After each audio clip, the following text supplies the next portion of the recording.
Évidemment, les regards se tournent vers Daesh. Il y a eu des choses quand même dans les jours précédents qui laissent penser que le mode opératoire de Daesh était en train d'évoluer.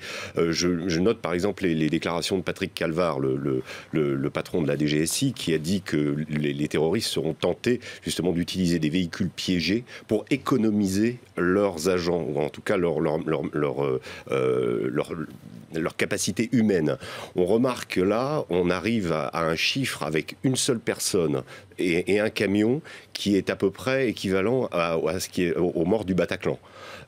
Donc, quand on voit la logistique qui a été déployée par Daesh, puisqu'on la sait maintenant, pour faire le Bataclan et Bruxelles, on peut se dire que là, ils ont trouvé un mode opératoire, en tout cas, qui ne sacrifie qu'une seule personne et qui fait un maximum de dégâts. Et c'est vraiment ce qu'ils recherchent, puisque, voilà, Daesh étant sur la défensive, on l'a dit, sur ses territoires, son territoire est en train de... Ils ont même envisagé, et ils envisagent la perte du califat, et ils demandent d'ailleurs, très clairement, à leurs sympathisants de ne pas les rejoindre, de ne pas prendre autant de risques pour les rejoindre au califat, mais de rester chez eux et de commencer à faire peut-être ce type d'opération. Donc la question, c'est est-ce qu'il va y en avoir d'autres?